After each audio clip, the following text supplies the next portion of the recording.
Boa tarde, pessoal. Estamos aqui hoje para o último programa do ano. É o 7º programa. Parece que já faz tanto tempo que a gente está se vendo aqui, né? Eu espero que vocês gostem também.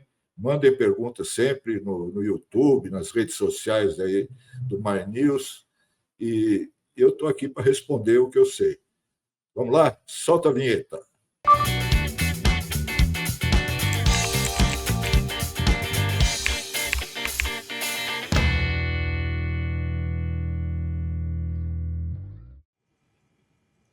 Cocho, que alegria estar aqui de novo. Boa tarde. Boa tarde. Eu já vou começar com uma super pergunta. O Flávio pergunta, Cocho, me corrija se eu estiver errado. Você era secretário de imprensa do Lula e saiu meio de repente. Também sou jornalista e lembro que sua renúncia causou certa surpresa no meio. Pouco depois estourou o escândalo do Mensalão. Seu desligamento teria relação com isso? Você teria ficado sabendo de malfeitos e por isso decidiu não fazer parte daquilo? Se eu me enganei com fatos e datas, me perdoe. Admiro você e seu trabalho. Parabéns pela sua carreira. Obrigado pela pergunta, Flávio. Me dá a oportunidade, mais uma vez, de deixar isso bem claro. Você não está certo, não. Não tem nada a ver uma coisa com outra. Não foi de repente. Eu tinha acertado com o Lula, quando eu fui para o governo, ficar um ano para organizar a Secretaria de Imprensa e deixar alguém no meu lugar. Mas no primeiro ano não deu tempo de... Eu fiz uma grande reforma lá, informatizei a secretaria, melhorei as condições de trabalho dos setoristas de jornais lá no Palácio do Planalto, e aí eu resolvi ficar mais um ano para terminar esse trabalho, né? Combinado com o Lula, tudo certo, né? E tanto não tem nada a ver uma coisa com outra, que a minha saída de lá acabou virando uma festa no gabinete do Lula. Ele convidou todos os ministros, o vice-presidente, todos os jornalistas que fazem a cobertura do Palácio, e ofereceu salgadinhos, sucos e tal, fez um belo discurso, até chorou no discurso que passou no Jornal Nacional um pedaço, né? Então eu saí de lá absolutamente tranquilo, nunca tinha ouvido falar em mensalão, aliás, nem eu, nem a imprensa, essa palavra não existia, ela só foi aparecer no ano seguinte, em 2005, né? Quando saiu a matéria na Folha sobre o Roberto Jefferson. Aí, graças a Deus, eu já estava longe e não peguei essa crise, que foi brava, né? Foi difícil. Nos meus 2 anos que eu fiquei lá, não tivemos grandes crises, não. A Nani Guerratti diz, Cocho, privilégio ter essa lucidez, privilégio ouvi-lo, privilégio contar com a sabedoria inigualável da maturidade. Nada como ver a história. Se os jovens ouvissem mais os que viveram os momentos históricos, não apenas um lado, mas todos os lados, estamos perdendo o contato com a realidade, substituindo por teorias da conspiração e fakes. Você concorda com isso, Cocho? Concordo completamente, Nani. E te agradeço que você está gostando do nosso programa, né?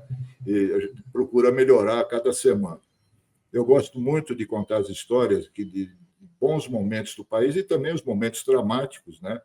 Em que a imprensa teve um papel muito importante na passagem da ditadura para a democracia. A minha geração acabou sendo vitoriosa, porque, apesar de tudo que nós sofremos, né, das prisões, das torturas, das mortes na época da ditadura, nós acabamos ganhando, né?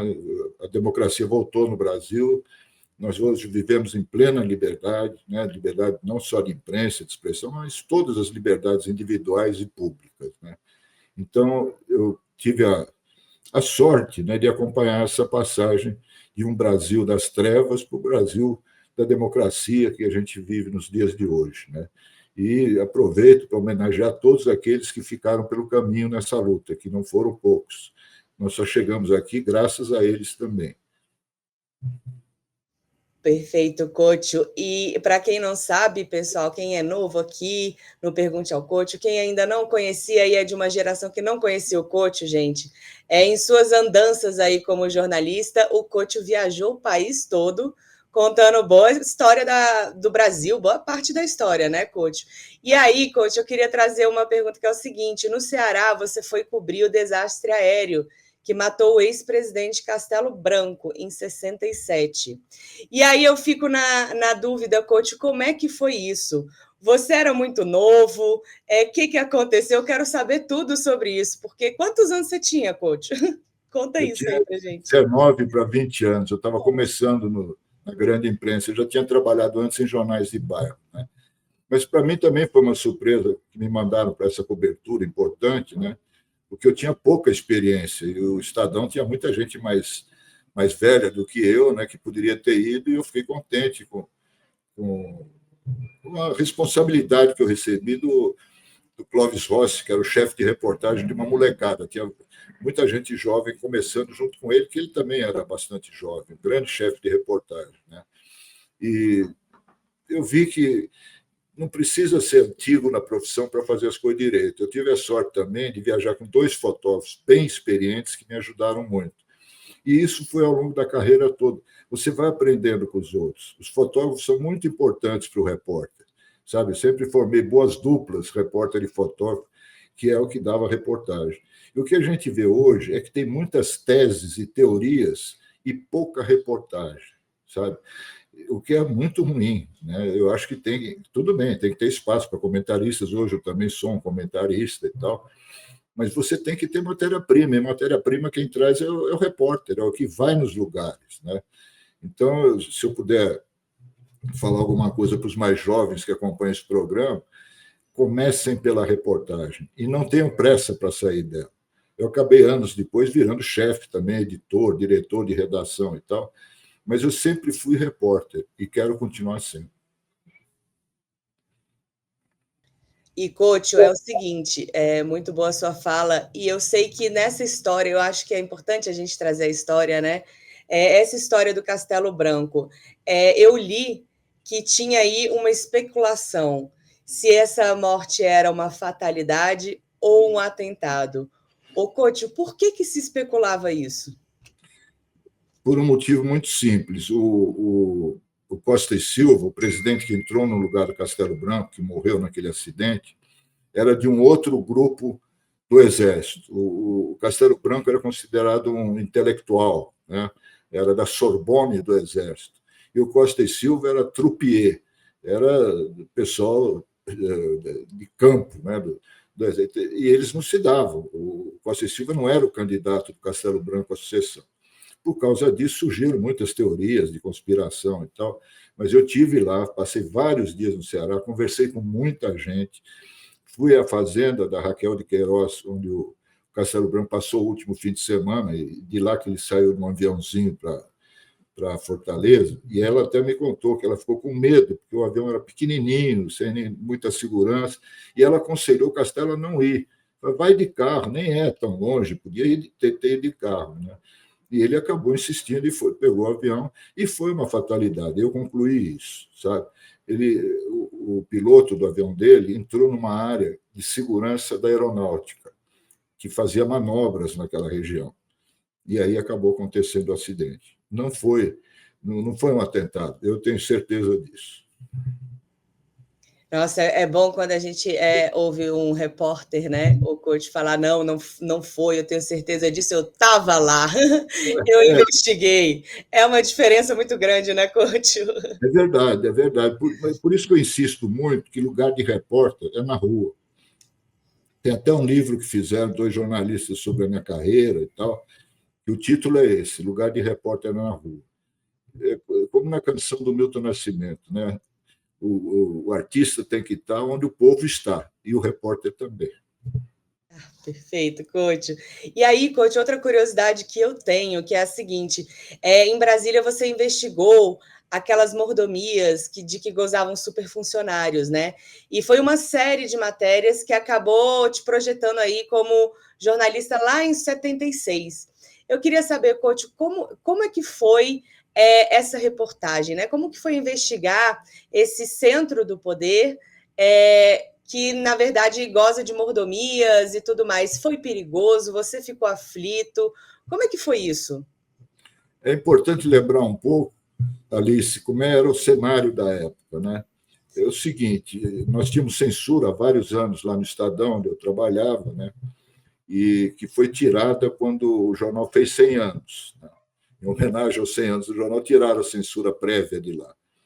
Aí eu fui chamado pelo diretor Fernando Pedreira, um grande jornalista, que me mostrou uma reportagem do New York Times, ou do New Yorker, não me lembro direito agora, sobre os superfuncionários na União Soviética, né, que ainda era a União Soviética naquela época, né, que tinha um monte de privilégios, dachas, chácaras, privilégios num regime comunista, né, em que todo mundo tinha pouco, era uma vida difícil, e os caras do governo, os tecnocratas e tal, os militares tinham grandes privilégios.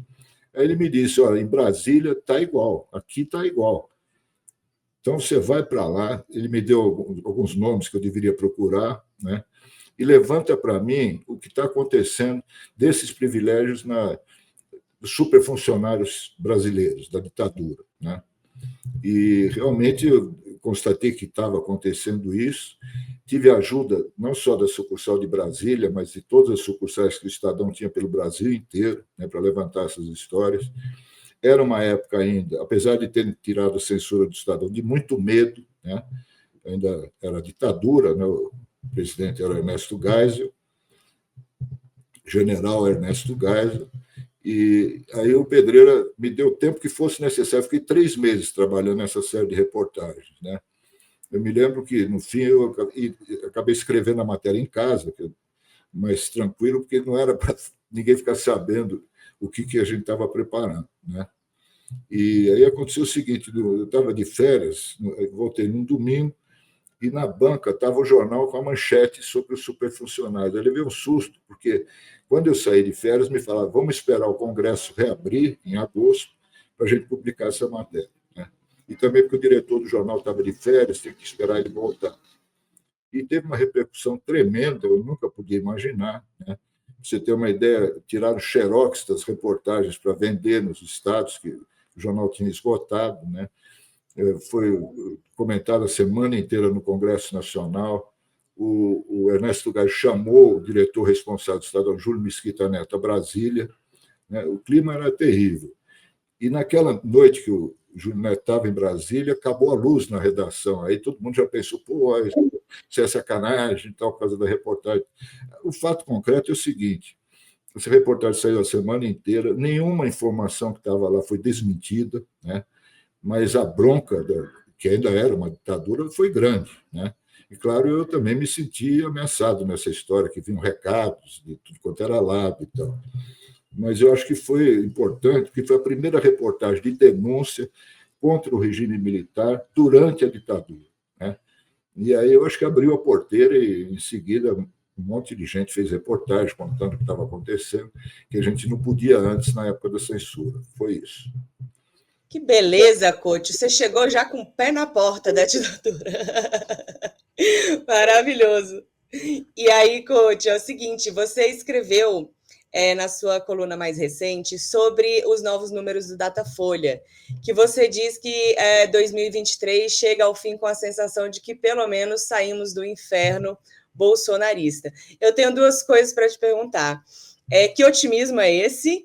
E a segunda é, como é que foi o início do balaio do Cocho? Você tinha alguma pretensão? Começou do nada? Como é que foi isso, Cocho? Olha, esse ano, Alice, o Balaio do Cocho fez 15 anos, o que é uma raridade na imprensa brasileira. Acho que é um dos mais antigos que está no ar até hoje, né? É verdade. E é uma conversa simples com os leitores, por isso que eu acho que dura bastante. Eu não quero convencer ninguém de nada, eu vou contando histórias, comentando, analisando e tal, e está no ar até hoje aqui no My News, graças a Deus, né? Surgiu essa ideia do blog, a ideia não foi minha, quando eu estava trabalhando no portal IG, o diretor era Caio Túlio Costa, que tinha sido meu chefe na Folha, né? E que foi o primeiro diretor lá do IG, na época que o portal pertencia ao Nizam Guanais. E aí eles me falaram, pô, você tem que escrever todo dia, fazer uma coluna diária. Então eu fiquei meio com medo, né? Porque a gente sempre acha que não vai ter assunto, que não vai conseguir fazer. Mas aí eu meti as caras e deu certo logo na primeira semana. A gente percebe isso pelo retorno que vem dos internautas, né? Eu escrevia de manhã e passava o resto do dia lendo os comentários que chegavam, mas viam muitos, viam mais de 1.000 por dia, 2.000 comentários, nem dava tempo de ler tudo, né? E isso me animou muito. Eu digo que foi minha segunda vida profissional, né? Porque eu era analógico, né? Do tempo do papel e tal, e de repente eu me vi na internet com todos os recursos e tal, e a grande diferença não foi no escrever, eu escrevia a mesma coisa que eu escrevia no jornal, né, mas foi na interação com os leitores. Né, o retorno era imediato, sabe? Às vezes eu escrevia, mandava lá para o IG, né? Antes disso, eu esqueci, eu colaborei também com um portal chamado No Mínimo, que foi criado por ex-jornalistas do Jornal do Brasil, que era o melhor jornal do Brasil, do país na época. Né? E lá também eu escrevi uma coluna, mas o Balaio do Coach começou no IG com uma charge que está aqui atrás de mim, do Paulo Caruso, do grande Paulo Caruso, né? Que fez o desenho, então, que é a marca do Balaio do Coach até hoje. E, Coach, eu quero saber do seu otimismo com O Inferno Acabou. Olha, eu acho que se tem uma grande obra do primeiro ano do governo Lula III, né? Isso, voz geral, não é uma coisa de que eu sou amigo, trabalhei com o Lula e tal. É um fato, né? Que nós saímos do inferno. Nós ainda não chegamos ao paraíso, que é um longo caminho, né? Mas não dá para comparar o Brasil que a gente está vivendo agora com o que era no final do ano passado. É outro país. Eu acho que a grande obra do Lula até agora foi defender a democracia, porque ele tomou aquela porrada logo no começo do 8 de janeiro, que tentaram derrubar o governo, né? E foi uma vitória fantástica que vai ser celebrada agora no próximo dia 8 de janeiro, no país inteiro, e vai ter uma sessão especial no Senado, para que nunca mais se repita o que aconteceu naquele dia, que invadiram as sedes dos três poderes, né? Fizeram o diabo em Brasília, quebraram tudo, né? Que foi o último suspiro do bolsonarismo, né? Então, eu acho que isso que foi o mais importante do governo Lula até agora, além das conquistas econômicas, dos programas sociais que voltaram, uma série de coisas, a reforma tributária e tal. Mas a grande obra mesmo foi segurar a democracia e mostrar a força das instituições. Nós nunca mais podemos viver o que vivemos no tempo do bolsonarismo. Eles ainda estão estrebuchando aí, estão marcando também manifestações para o dia 8 de janeiro. Não sei o que eles vão comemorar. Eu nunca vi ninguém comemorar uma derrota, uma fragorosa derrota que eles sofreram. Muitos ainda estão na cadeia, né? Muitos já foram condenados a até 17 anos de prisão. Então, foi um momento de afirmação do povo brasileiro que me lembrou a campanha das diretas, né? Em que o povo todo foi para as ruas, né? Exigir democracia. E, no ano passado, na eleição, o povo se uniu novamente em defesa da democracia. Foi isso que levou o Lula à vitória. Coach, eu vou ter que aproveitar para te falar que muitas vezes a gente vê comentários, até aqui nos nossos programas do canal My News, nas redes, que o pessoal, tem muita gente que vem falar esse negócio de golpe foi uma narrativa, não tinha arma, não tinha tanque, não tinha nada disso, não é golpe. Eu queria que você falasse um pouquinho sobre isso, Coach, porque para ampliar aí os horizontes do pessoal. Olha, os golpes hoje são diferentes, né? Basta ver o que aconteceu nos Estados Unidos, né? Que o presidente de lá, o Donald Trump, candidato à reeleição, não aceitou a derrota para o Joe Biden, e os partidários dele invadiram o parlamento, também quebraram as coisas lá. Então, nem nisso nós fomos originais. Eles repetiram aqui no Brasil o que tinha acontecido nos Estados Unidos. Agora, quem disse que não foi tentativa de golpe, que não tinha tanques, tanque só serve para desfilar no dia 7 de setembro. Né? Foi um golpe, assim como foi golpe em 2016, né, quando derrubaram a Dilma, também não havia tanques na rua. Né? Foi um golpe parlamentar, um golpe branco, mas foi um golpe.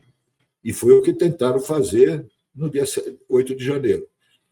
Ainda bem, né, que nós tínhamos em Brasília um pessoal disposto a defender a democracia. E aí teve um papel importantíssimo o Flávio Dino, ministro da Justiça, agora nomeado para o Supremo Tribunal Federal, que pegou o touro à unha, fez intervenção na segurança pública do Distrito Federal, porque o governo de lá estava apoiando a tentativa de golpe, né? E nós temos que esperar agora, Alice, eu acho muito importante, para terminar essa história aí, virar a página, a punição dos principais responsáveis. Até agora, só pegaram bagrinho, peixe pequeno, né? E tem que chegar nos grandes responsáveis, que nós sabemos quem são, né? E o Supremo Tribunal Federal está cumprindo o seu papel, está investigando e tal. Só que eu acho que agora está na hora de encerrar as investigações, os processos, e ir para os julgamentos. É isso que eu espero ver em 2024. O meu presente para 2024 é ver esse pessoal sendo julgado e, de preferência, ser punido pelo que fez. Boa, Couto. Já falando em presente, né? Eu não tenho como não falar do Natal, Couto, que é o seguinte: você tem 2 filhas, 5 netos. Como é que é o seu Natal? E alguma deles escapou do jornalismo? Como é que é aí a dinâmica na sua casa? Olha, infelizmente a família está muito espalhada por aí. Toda a minha família, meu irmão, meus sobrinhos, primos e tal, né? Uma filha, Mariana, que seguiu o jornalismo, que até já se aposentou no jornalismo e continua trabalhando, está na Globo ainda, né? E a outra também, que é roteirista, a Carolina. Só que esse Natal vai ser... A Mariana mora nos Estados Unidos, né? O meu irmão mora em São Sebastião. Está tudo espalhado por aí. Tem parentes nos Estados Unidos, na Austrália, na Alemanha e tal. A minha família é pequena. E aqui em São Paulo mesmo só estou eu, a Carolina, os filhos dela, o marido, né? Então vai ter um almoço de Natal no domingo. Vai ser uma coisa bem singela esse ano. E também porque esse ano morreu a minha mulher, depois de quase 50 anos que nós fomos casados, ela morreu no início desse ano. Então não há clima, sabe, para grandes festas. Ô, Couto, não sabia, sinto muito. Esse final de ano também perdi uma tia muito querida. Então a gente só está querendo que 2023 acabe, né, Couto? Passar o pano. Foi um ano difícil, muito Foi difícil. Um ano difícil. Não só para mim pessoalmente, mas para o país, né? O país foi destruído durante 4 anos, né? Nós estamos tendo que reconstruir tudo, né? Pegamos um país em escombros, né? Em todas as áreas. Então foi muito difícil, não só para o governo, não só para mim pessoalmente, mas para todo mundo, para refazer a vida, né? Ter novamente planos. E é isso que eu acho que é diferente agora no final desse ano, todo mundo está fazendo planos. Dá para abrir um novo negócio, para fazer outro trabalho, mudar de emprego, enfim, viajar, né? Coisa que a gente tinha parado de fazer, a gente tinha parado de sonhar. É verdade, Couto, não tinha me tocado. Eu estou cheia de planos também, agora que você falou. Olha só. Voltou a esperança, sabe? Isso que eu acho importante. Não se vive sem esperança e sem sonhos. E a gente sempre tem que ter planos na vida, mesmo numa idade como a minha, que já estou com 75 e 60 de jornalismo, né? Eu tenho plano, sim, que esse programa aqui continue por bastante tempo no ar, que eu estou gostando muito de fazer, e que a gente amplie o programa, faça novas coisas e tal. A gente nunca pode parar no tempo. Coach, sempre em movimento, né? E aí, Coach, falando em movimento, a gente vai ter que encerrar, mas eu tenho uma curiosidade muito grande de saber sobre a sua rotina, Coach, de leitura, de informação. Como é que você faz? Porque hoje em dia a gente tem muita informação. Como é que você fica por dentro do que é válido? O que você lê? O que você recomenda? Dá uma dica aí para quem tem essa resolução de ano novo, né? De mudar hábitos. Eu quero dicas. Hoje é verdade, tem tanta informação por aí que você fica até meio perdido. Mas também nisso eu dei uma sorte danada que já há alguns anos eu fui convidado para participar da reunião de pauta do UOL, que é o maior portal do Brasil, né? É uma das maiores empresas de comunicação do país. E tem uma reunião diária de pauta às 9 horas da manhã com todos os editores e tal, que apresentam os assuntos do dia, né, comentam, eu dou sugestões também, palpites, né, coisa que o velho gosta de fazer. Né? Então, quando termina... É bom, jornalista é palpiteiro. Então, para mim é bom, porque quando acaba a reunião às 10 horas, sempre é das 9 às 10, né, eu já estou sabendo de tudo que está acontecendo no mundo naquele dia. Né? Então, para escrever a minha coluna, fica fácil, é só pegar um daqueles assuntos e escrever sobre ele. Né? Eu dou graças a Deus de estar com esse trabalho até hoje, né, que eu gosto muito, né, e que os editores lá eles fazem uma seleção de notícias para mim, não para mim, fazem para os internautas, né, mas eu aproveito disso. Eu espero que isso continue no próximo ano, que me ajuda muito. Ah, mas isso é uma delícia mesmo, né? Porque é uma seleção de notícias e aí rola aquela troca de informações, de opiniões. É muito gostoso ter uma reunião de pauta. E falta isso também, né, coach, no nosso dia a dia. As reuniões de pautas dos relacionamentos, as pessoas trocarem. Para mim, faz falta já há anos, né, que eu trabalho em casa, né, o ambiente de redação. Porque o jornalismo não é uma ciência exata, né, não tem uma receita pronta para todas as matérias, então tudo é discutido. Né? Eu me lembro que antigamente a gente saía da redação e continuava discutindo o jornal no bar, até tarde da noite, de madrugada, então, onde surgiam as melhores ideias, as melhores pautas. Isso eu sinto falta, porque eu trabalho sozinho já há anos, sei lá, uns 6, 7 anos que eu trabalho em casa. Né? E o jornalismo você tem que estar sempre discutindo com os outros, ninguém é dono da verdade. Né? Para saber o que interessa para as outras pessoas, você tem que conversar com muita gente. Né? E eu converso basicamente com os editores do UOL, o que é bom. Né? Mas eu sinto falta daquela redação grande que a gente tinha no Estadão, na Folha, no Jornal do Brasil, né? Centenas de jornalistas, aquele agito. Isso eu sinto falta, sim. Essa agitação, eu que sou nova no ramo, até eu, coach, eu sinto muita falta dessa agitação, dessa troca de tudo isso. Infelizmente, coach, a gente vai ter que encerrar. Eu quero desejar para você e para todo mundo Feliz Natal, um bom descanso e que vocês tenham aí muitas trocas e conversas que valem a pena, coach. Olha, eu faço minhas as tuas palavras, né? Eu também desejo um Feliz Natal, que o próximo ano seja melhor, que traga boas notícias para todos. Né? E eu só tenho uma queixa para fazer, viu, Alice, do programa, que ele dura muito pouco. Precisamos falar com a chefia para aumentar um pouco a duração. Porque tem tanto assunto para a gente conversar, né? Já passou o tempo. Recebi o Bosco no almoço do My News hoje, e menino, a gente foi conversando, estourando o tempo, e aí o pessoal falando, meu Deus do céu, vocês tinham que fazer um programa gigante. Eles falaram isso aqui da vez passada também, coach, que a gente tinha que ficar conversando, porque, cara, é muito gostoso, faz a diferença, enfim, é uma delícia. A gente precisa gostar do que faz, né? Isso aqui, para mim, não é exatamente. só um trabalho, é uma diversão também. Né? Exatamente. Que faz bem para a gente, é uma troca de ideias. Valeu, viu, Ali? Um abraço, valeu você, coach. Você foi uma das coisas boas aí em 2023. Agradeço também ao César Fernandes, o nosso produtor, né? E até a próxima quarta-feira, se Deus quiser, já no ano novo.